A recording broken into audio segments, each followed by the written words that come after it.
first SeniorCents Scam Seminar, Scam Prevention Seminar of 2022. Before we get started, I just want to let you know that if you have any questions that you would like to ask our guest speaker, you can write those in the chat function on your screen, or you can enter those as a private message, and we'll try to get those answered at the end of the seminar. Also, we are trying to plan additional SeniorCents presentations for 2022. So if you have any ideas or any topics that you would like to have more information on, please be sure to enter that into that information area as well. So today we're very fortunate to be joined by Corey Frederick. Corey is SEFCU's Card Risk Manager. Welcome, Corey. Thanks, Charla. So Corey, what is one of the most common scams that you are seeing that affects seniors?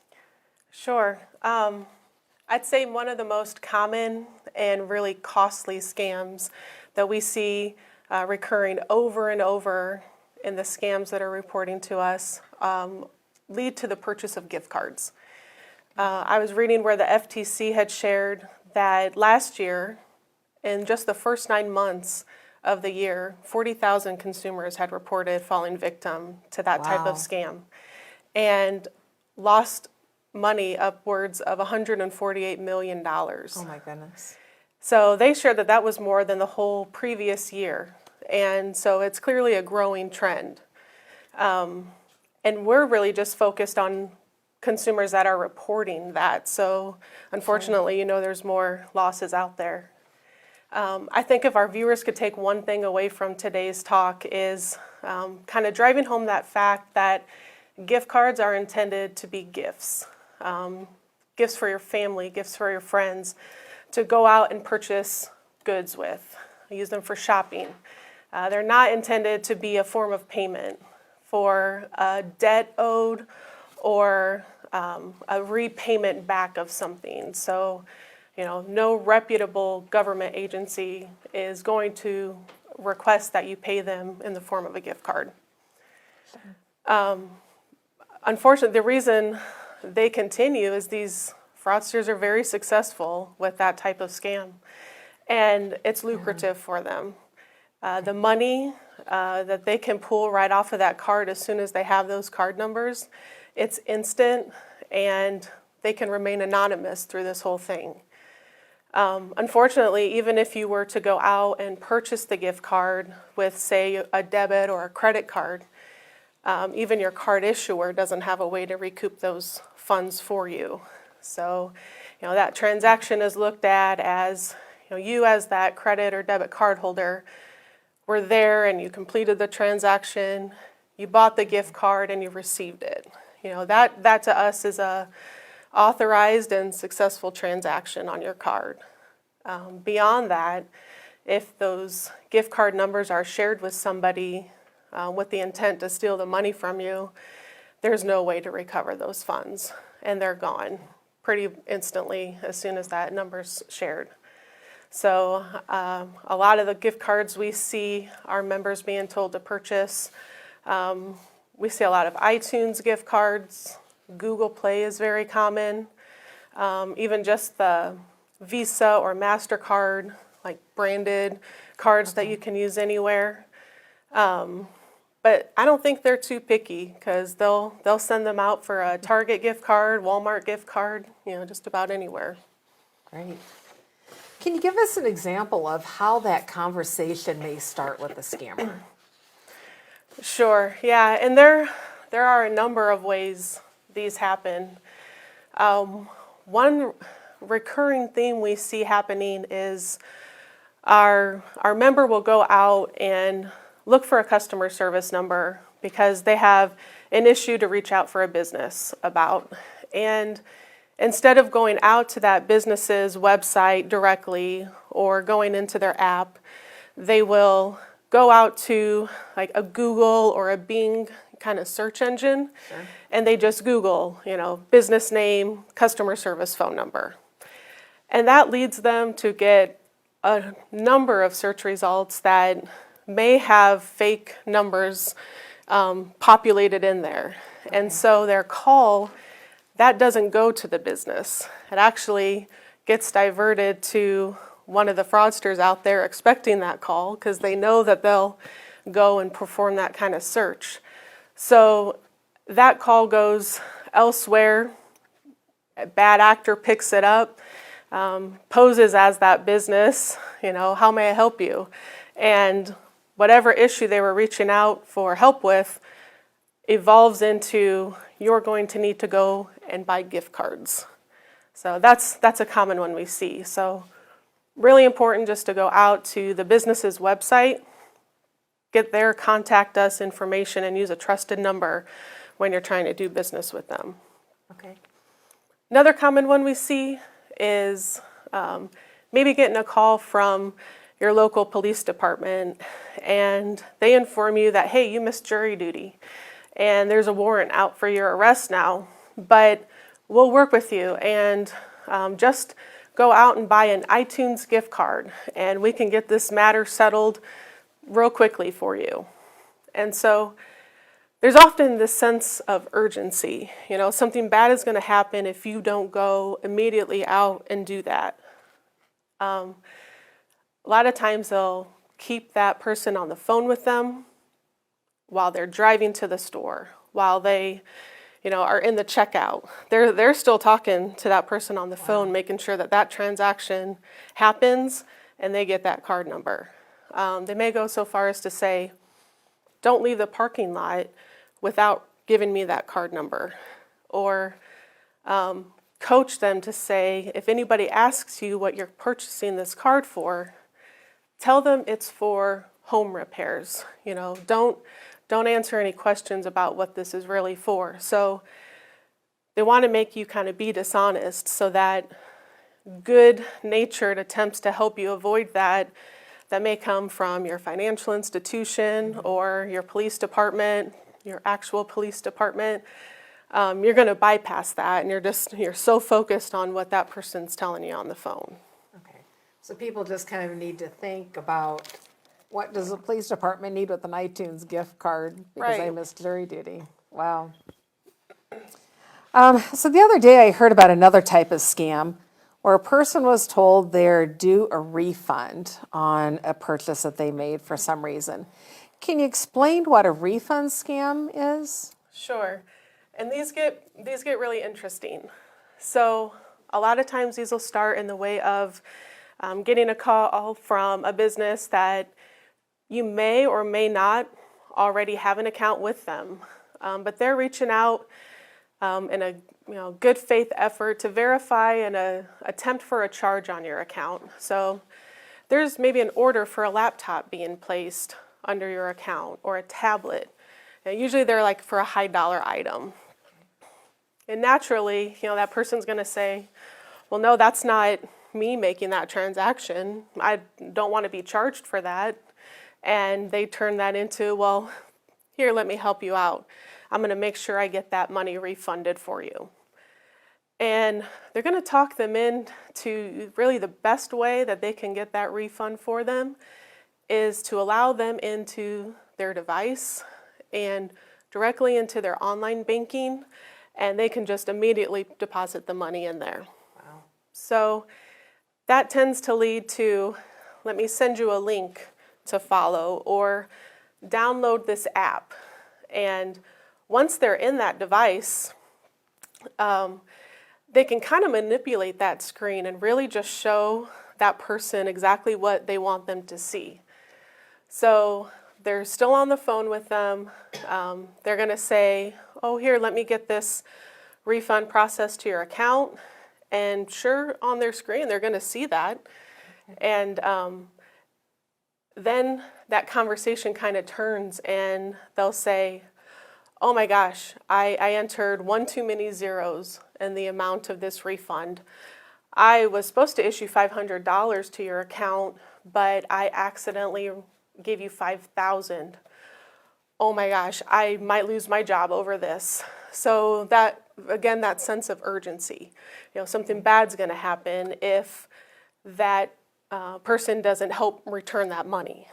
So A good-natured person doesn't want to see somebody get fired over helping them to fix, something on their account. So they want to cooperate with them, and that's where that conversation leads to, here's how you can pay this back. Go out to your nearest grocery store or pharmacy. They might go send them to the big box, home improvement stores. You see the carousels of the gift cards just about everywhere these days. So they're going to send them out to buy gift cards and read those numbers back to them. They might even have them send a wire transfer back to pay that money back. At the end of the day, all the while, there really was never a refund ever issued to their account. So while that person was in their device and manipulating that screen, it looked like a refund, but it may simply have been just a transfer from another one of their accounts. So they might have just done a savings to checking transfer and made it appear that, oh my gosh, that refund got issued to your account for too much. So it's just that urgency and that good-natured spirit of our members that want to do the right thing, and unfortunately get manipulated into giving up money that was theirs all along. That's pretty scary. They Yeah. really just need to kind of maybe take a look at their account. Would that an actual look at their account? Yeah. So, if you get a call like that, taking a moment just to kind of stop and think, do you even have an account with this place that's calling you? Be really suspicious of anything that comes your way that you weren't expecting. Unsolicited emails or text messages, phone calls from numbers that you don't recognize coming in. And don't click links to anything that you don't 100% trust the sender of. Another thing, if they're telling you, hey, this order is being attempted on your account, and you really do have an account with them, you go out and log into your own account and check for yourself. Don't trust anything that they're telling you over the phone or displaying to you on the screen that they want you to see. Do your own check of that. So log into your account, look at your order history. Does anything really line up to what they're calling you about? Check your online banking history yourself. Don't trust what they're trying to show you, or give SEFQ a call. We are so happy to work with you. We'll look step by step through your account and really research the source of those funds that came into your account, and we can tell you whether or not it came, from a merchant issuing a credit, or was it simply a transfer being done, or no transaction appeared at all. Sometimes they were just able to make it look like that on the screen. So do your own, due diligence of verifying what they're trying to tell you happened. Great. Finally, I would just say, anytime you find yourself, headed out to a store to buy gift cards, calling your credit union to initiate a wire transfer, going so far as to maybe box up cash and mail it to somewhere they're telling you to mail, take a second to stop and think that through. They're going to make you think it's so urgent that you don't have the time to phone a family member or friend. See if somebody can kind of help you feel if this is on the up and up. Call your financial institution, call your local police department. It's, we hear these stories so often that we can pretty quickly tell the difference between a legitimate, call from a merchant and a scam. And I'll just say, in our experience, we have never seen an actual case of somebody getting a refund for $5,000 when it really was supposed to only be $500. And there's other ways for that merchant to fix that if that ever did happen. Great. Well, Corey, you've provided us with quite a bit of great information. Let's take a quick break. As a reminder, this would be a great time to be able to go to your chat and enter any questions that you may have for Corey regarding anything that we have talked about, or maybe another scam that you have heard about and would like to get some more information on. So please send us your questions, again, using the chat area or through private message, and we'll be back after this break.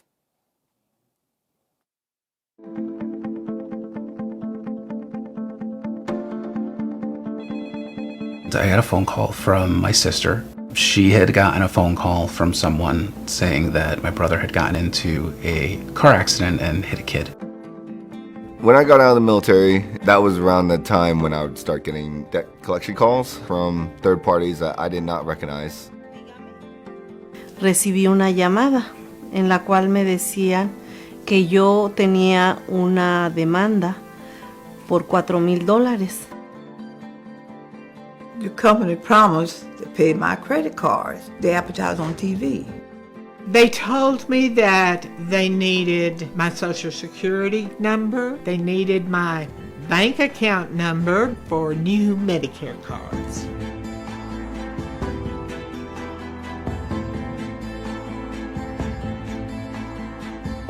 These scams can target very specific communities. So when it's happening to you, chances are it's happening to people you know, people you love. So tell other people about it. Warn them. By talking about it, telling these stories, you're helping to protect not just yourself, but your whole community.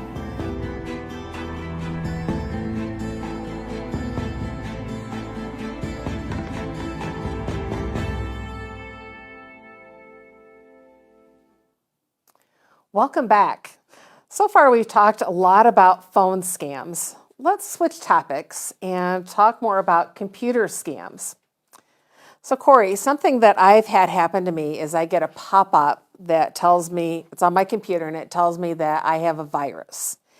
It encourages me to click on the link, but I know I shouldn't. Can you explain what would happen if I would click on that link? Yeah, we get a fair number of these reports to us as well. And that pop-up is probably telling you there's something wrong on your device and you need to click it to start the fix of it, or click it and tech support, will be connected to you and try to fix the problem. If you really do click one of these suspicious links, it's very likely nothing's going to be fixed on your computer. What actually is going to happen is they'll likely install malware onto it, something malicious, not helpful at all. That may come in the form of what's called a keylogger, where they can start tracking every mouse click, every keystroke you make, and the next time that you go into your online banking session or anywhere else where you're logging in with secure credentials, they can track that, and then they have that information, and they can try to access your account. So you're not getting antivirus support. They're putting malware likely on your device, and then they're probably going to charge you for that. So you may end up giving your debit or credit card number and paying several $100s for a service that's nothing like what you thought you were purchasing. So what can someone do if they've engaged with a scammer, or if they actually gave a scammer access to their computer? Yeah, your immediate response to that, if you see them actively in your device, so you're looking at your computer screen, you see that mouse moving around and you're not touching anything, they're opening applications on that device, just immediately shut it down. Disconnect from the internet, power down, and I would make that first call to SEFQ. What we can do is we can look at your online banking login and transaction history. We're going to ask a series of questions to try to understand what all happened up to that point. So the best you can do to remember, how did you get contacted? What did you click on? Was this an email, a text? So the more information you can provide to us, the better that we can help you. We can look to see if anybody is trying to log into your online banking from a location that's not where you're at. Once we identify what elements of your account, if it's credentials, if it's your account number, if it's a card number that may be at risk, then we can take those necessary steps to secure your account and prevent you from suffering any more loss. Okay.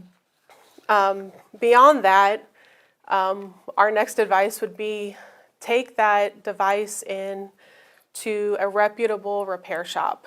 And here's where we say reputable, trustworthy. We like you to search for, somewhere local, maybe go back to where you purchased the device from, and really caution you against doing any kind of generic search for PC repair customer service type of number.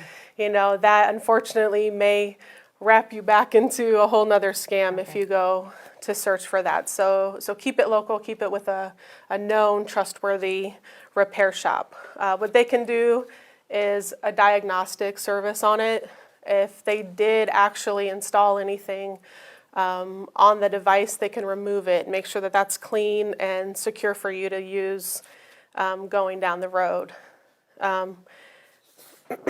Beyond that, know what kind of antivirus software you really do have installed on your device.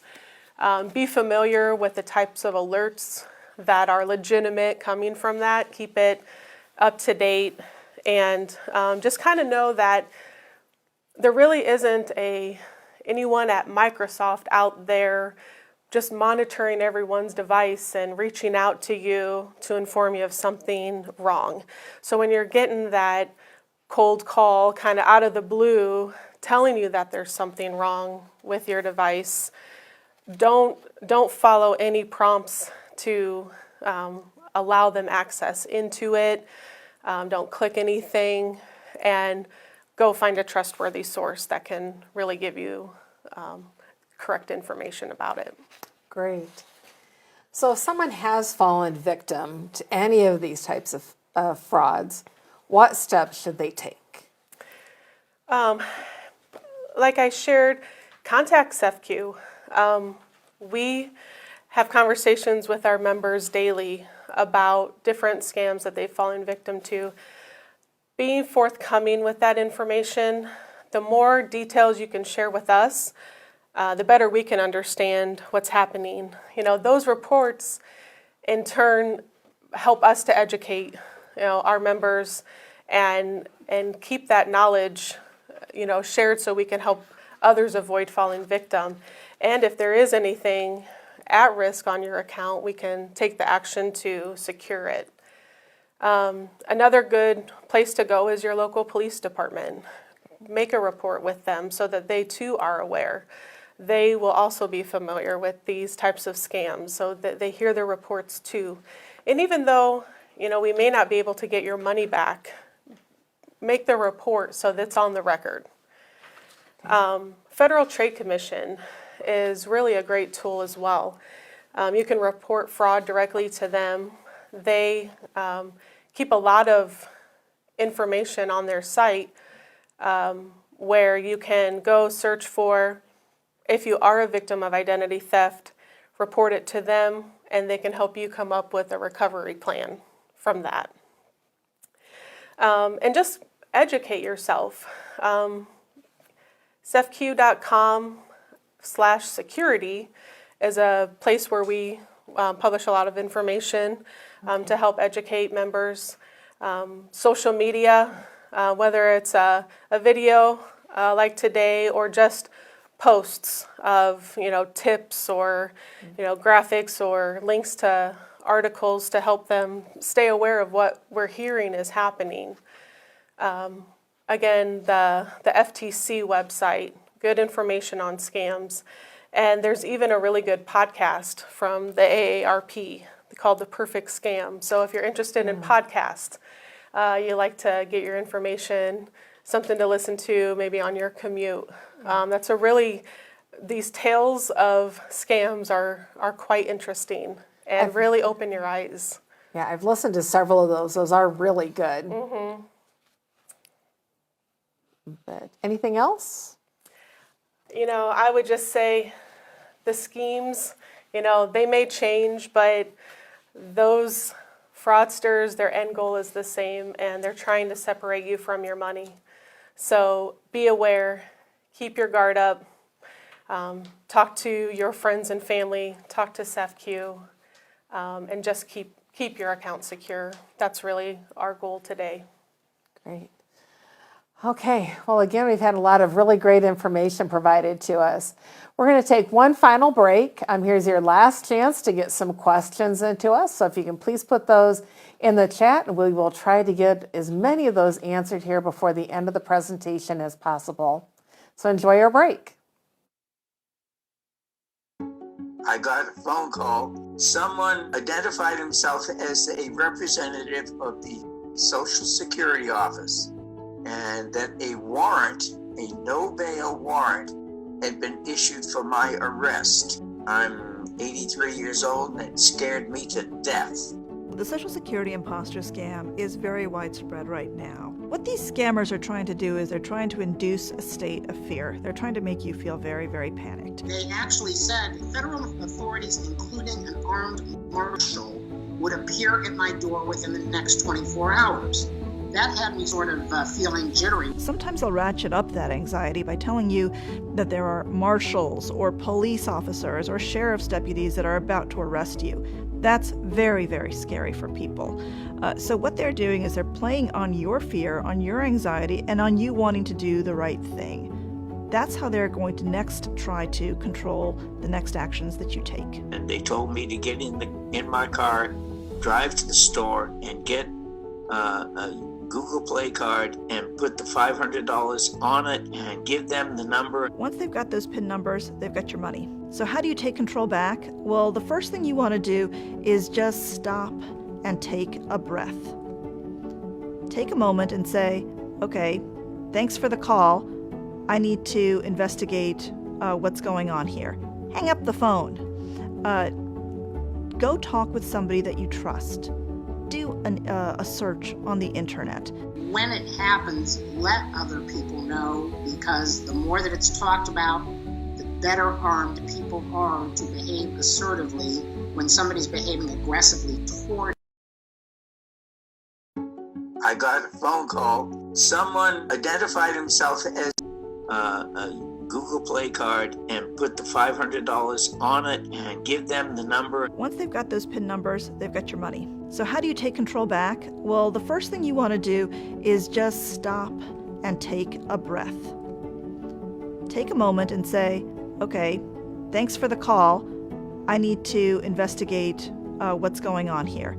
Hang up the phone. Go talk with somebody that you trust. Do a search on the internet. When it happens, let other people know, because the more that it's talked about, the better armed people are to behave assertively when somebody's behaving aggressively toward them. Since then, I have told everyone that I know and a whole lot of people that I don't know. This scam is hitting all parts of the United States, and it is hitting people at every age level, every education level, every income level. If this isn't happening to you, this is happening to your neighbors. This is happening in your community. So, if it does happen to you, please talk about it. We know that when people are familiar with scams, they are much less likely to lose money. Report it to the FTC at ftc.gov/complaint. Welcome back. Wow, we've gotten some great questions, Corey. So the first one is, does SEFQ have anything to protect my debit or credit cards from being scammed? Yeah, and I'm glad somebody asked that, because I definitely wanted to hit on that topic today. So first and foremost, at the very least, your monthly statement, you should be checking that thoroughly. Go over your transactions, make sure that everything looks valid. The account balance matches what you would expect it to be, and if you keep a checkbook register, you're keeping in line with your account. But we only send out monthly statements, so even better, I would encourage you to log in, and if you haven't registered for, use online or mobile banking. Work that habit into at least a weekly basis, getting familiar with logging in, checking your accounts, making sure everything is square. And if there is something that appears out of the ordinary, you can call us. We can help look into that right away. So the sooner you make us aware of an issue, the better and quicker we can help you on that. So develop that habit weekly, or more often than that. Just keeping good tabs on your account is always good.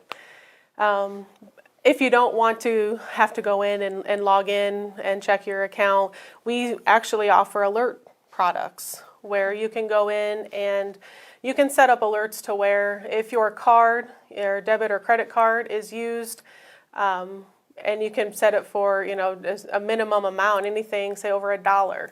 You want to be alerted to when that happens, and then you can just get a text message. So what's helpful with that is you get pretty familiar with that kind of text coming up as you're in the checkout, because those are just immediate for you. But if you're sitting at home and you're watching TV and your text message comes up and your card's being used in Miami, Florida, then you know right away that sounds like there's a problem with my card, my account, and you can immediately take action and get that locked down.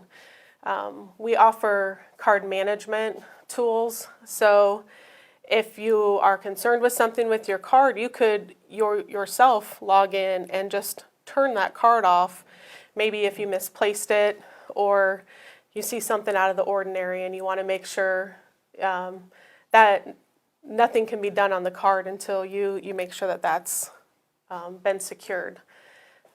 You can also manage where that card can be used. So if you know you're not a worldwide traveler, then you can turn off your card for purchases outside of the U.S., because that's going to be, very outside your normal spending pattern.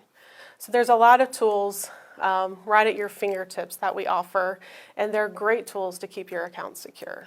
Great. Well, we noticed in the chat we had several people that said they check their account very frequently, so great job, everyone. That's great. Okay, the second question is Publishers Clearinghouse a scam? That's a good question. I won't speak directly to Publishers Clearinghouse specifically. I will speak maybe generally and lotto types of scams. That's not uncommon for us to hear too. So what we've seen, and members have actually shared the letters that have been sent to them from these supposed lottery winnings. And what the common thing about that is, they're being informed, hey, great news, you won $100,000. But first, you have to pay the taxes on that. And that's where the scam makes its way into that situation. And what are they going to have you pay those taxes with? Probably a gift card. They might have you wire money. They might have you ship money out to an address, to their headquarters. And once they get those tax payments in, only then are those winnings distributed. And there shouldn't be anything. If you win the lottery, that money is yours, and they can take the taxes out of your winnings. You should not have to pay that up front. Great. Well, thank you, Corey. Thanks for all the great information you provided. Now, I just want to thank everyone for joining us today. And I have 5 quick tips to help you protect yourself from scams. Number 1, gift cards should be used as gifts, not for payments. Number 2, if you get contacted by a company that you don't use, that's most likely a scam. So just please be careful and only deal with companies that you know you have been working with. Number 3, if you don't recognize a phone number, don't answer the call. Number 4, don't be pressured into doing something you feel uncomfortable with. Take time to think before you act, especially if it deals with your money. Remember, we're not always able to get that back for you, even if even if you've maybe used a debit or credit card, we may not be able to dispute that charge. And the last one is number 5, if someone is trying to access your computer without you prompting it, don't engage or give them access. So once again, thank you so much for participating with us today. We look forward to you joining us for another SeniorCents Fraud and Scam Prevention Seminar in the future. Thank you so much. Bye.